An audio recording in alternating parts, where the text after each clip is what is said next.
I wish I could get to know all the brothers, but I've heard that Robbie has quite an interesting family. So Randy, maybe share a little bit of us what it's like to be a brother of Robbie.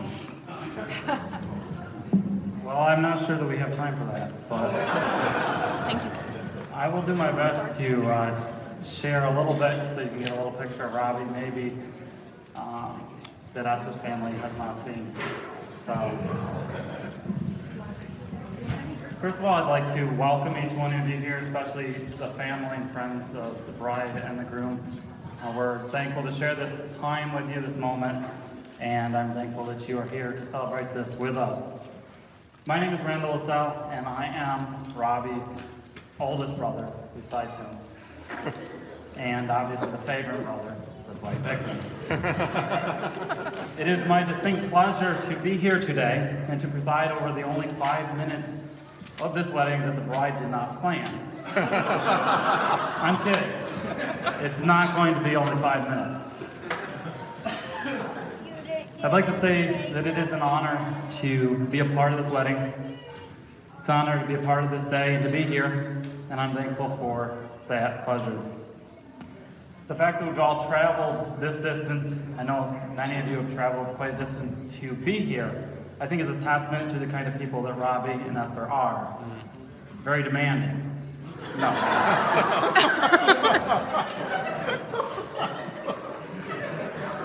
No, we gathered here on a special occasion. It's a special celebration to celebrate two very special people, and I mean that with all my heart.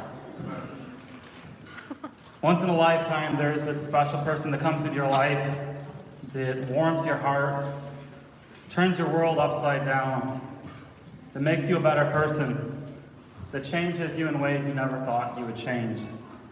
That happened for Robbie 29 years ago, when I was born. You were thinking something different.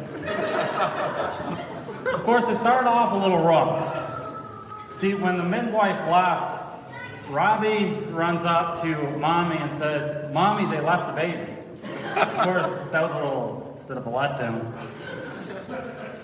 because I was here to stay.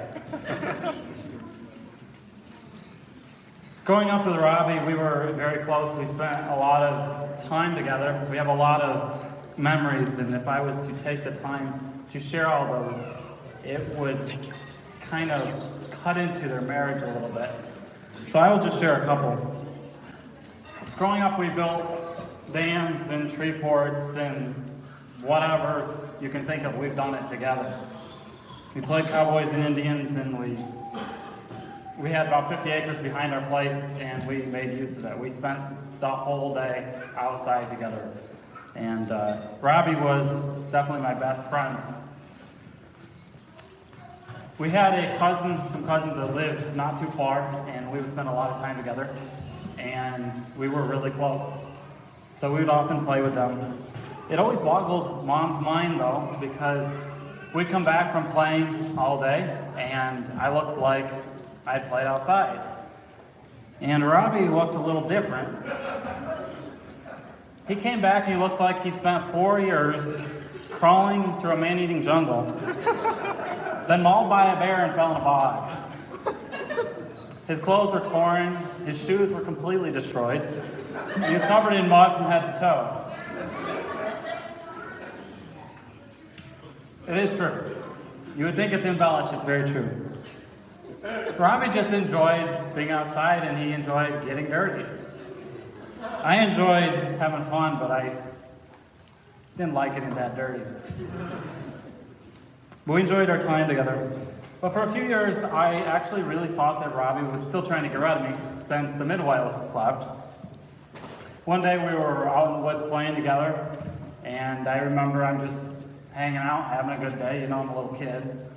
And Robbie's explaining some grandiose plan of something. I don't remember what it was, but I'm sure it was pretty grand. Suddenly, out of nowhere, a big log flying through the air smashes me in the nose. Well, apparently, Robbie thought he could hit the tree behind me when I was standing in front of him. He was trying to defeat the laws of physics or something. I remember trying to get back to the house, blood flowing down, and it was one of the scariest days of my life. My nose was broke, and Mom put it back. But I remember that Robbie was petrified. He was literally petrified because he didn't want to hurt me. And I remember that it really, you understand that a brother's love. And I remember little things like that where Robbie hasn't always been so out with emotions. Esther's going to probably bring that out of him a little bit. I think she already has. But I've always appreciated Robbie in my life. I always appreciated his willingness to be there for me and support me in my endeavors in my life, and I've always really appreciated that. We've had some really great times. I remember that for one birthday, Robbie received a canoe. I believe it was his 16th birthday. I'm not positive. And we were excited to try it out. So we put the canoe on the top of the vehicle and we took it down to a river. Well, you have to understand that this river is probably deep enough for a canoe to float, except there's so many rocks that that's never going to happen. Probably wasn't the best time of year either. But needless to say, we jumped on board, we got behind Robbie, we all got in the canoe, and we're pushing off. And we immediately go sideways. Robbie's steering. This is the moral of the story. Robbie's steering. We immediately go sideways and capsize, like literally 30 seconds from when we got in. It was a fun day, and that was the last time we used a canoe for a while. We did use it after that, but Robbie always loved fire, too. That's something you really need to know about Robbie, so keep the matches away from him. He used to be a little firebug, and unfortunately, we kind of got behind him on a lot of these times, and so that's on us, too. But I remember one time that for some reason, our parents had abandoned us, so we were at home. We were trying to find something fun to do. Robbie found some matches, and we were with our cousins, and he thought it would be a good idea. I'm blaming him. I'm sure we were all thinking the same thing. To start a fire under the canoe that was hanging up by some woods. Well, it had been really dry, so the fire swept pretty quickly. It spread really quickly, and I remember that it took us probably about 2 minutes to realize we'd done something wrong. And I remember that we were panically running back and forth between the house and the spigot with buckets of water trying to put the fire out. And Robbie was the oldest, so it was on him. And I remember that he was really worried. I think he thought he was going to get in trouble, and I think he thought he was going to burn the house down because it was spreading pretty good. Robbie's always loved to read. That's something else you should know about him. He's well versed in many subjects. One thing that I've always admired, maybe been a little jealous of with Robbie, is his ability to read so many books at the same time and so fast. He'll read through a book he'll read through 10 books in the time it takes me to do one. And that's kind of always been something I've been jealous of. But Robbie is well versed in a lot of subjects because of that. He's learned a lot. And I would encourage Esther to lean on him for wisdom in spiritual areas because he's well versed in the Bible. He studies the Bible and the spirit prophecy, and I would encourage you to be confident in that. Because Robbie loved to read, we would occasionally find books stuck in between cushions, bent in half. This was Robbie's way of holding his spot. He didn't believe in bookmarks. So we knew, Robbie's reading that book. It is important that you understand something. Obviously, as the best man, it is part of my job to rib Robbie a little bit. But as brothers, we joke around a lot. But we are really close. And I will tell you that there are things that I will say and joke about with Robbie that if I caught somebody else doing it, we'd have an issue. And I mean that. Nobody comes between me and my brothers, and I really, really care about Robbie, and I would never allow something bad to happen to him. That's why when Robbie met Esther, and he was had GYC, you've already heard part of the story, so I can share this. Robbie comes back to the hotel room that night, and he's probably the saddest I've seen Robbie. He's pretty down. And when I say down, I mean, that doesn't even cover it. Like, he was really, really down.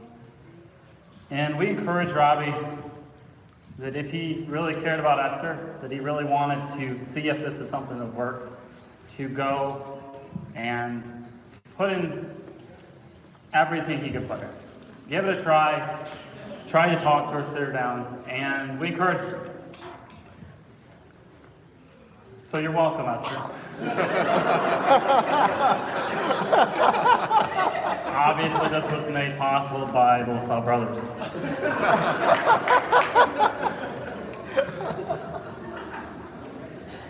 When Esther came into Robbie's life, something changed drastically.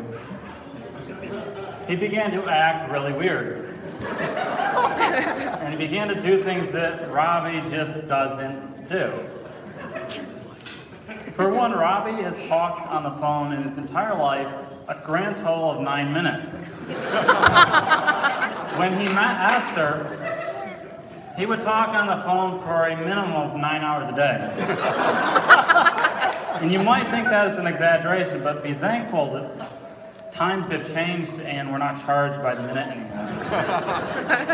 Because you need to be a millionaire. At first it seemed harmless and quite cute. Robbie would be talking to Esther and you'd hear them because they're pretty loud. You'd hear them say goodnight, and then goodbye, and then I'll talk to you in the morning. And then a few minutes later, hey, how are you? How's it going? And I'm thinking, wait a second, did time fly by? Is this the morning? Apparently, they're living in a different dimension of time. So we'll give them that. Robbie would put bread in the toaster, and Esther would call. The bread would burn, and hours later would sit there alone and forgotten, never to be eaten. We've thrown away many a loaf. But one day we really started to worry about Robbie. Me and my brothers were out working on some equipment, fixing something at the farm. And we looked up to see Robbie standing in the middle of the road, all smiling in this little love bubble, completely oblivious that there's a car bearing down upon him. You're welcome for saving his life, Esther. You will find that there is a lot of involvement from us in this wedding. Now, obviously, I picked on Robbie a little bit. So, Esther.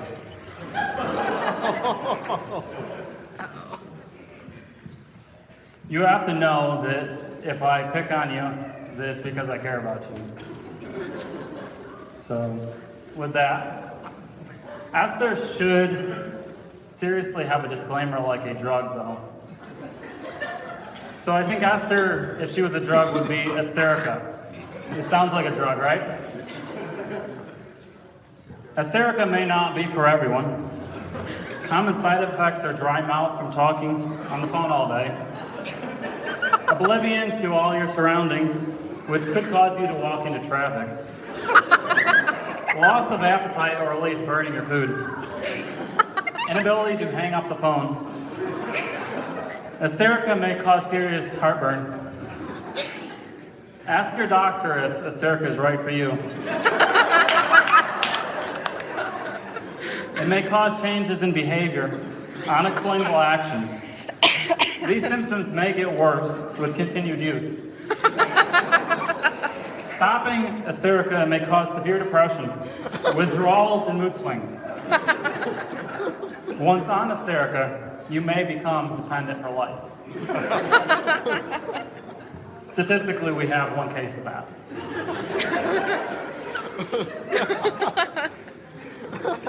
Now, I'd like to invite the bride and the groom to participate. They look scared. Esther, if you could place your hand on the table. Robbie, if you could place your hand on top. Robbie, this is the last time that you will have the upper hand.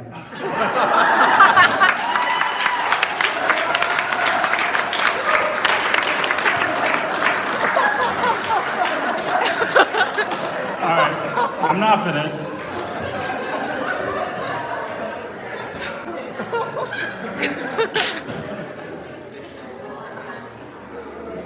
I just want to say that amid the humor, amid the jokes, Esther, I've never seen Robbie happier than when he's with you. And if it makes Robbie happy to be with you, and as long as you guys are in line with God's will, then I am happy to call you a sister. Amen. And I am thankful to welcome you to our family. Amen. And Robbie, as we say goodbye for a short time while you focus on somebody else in your life besides me,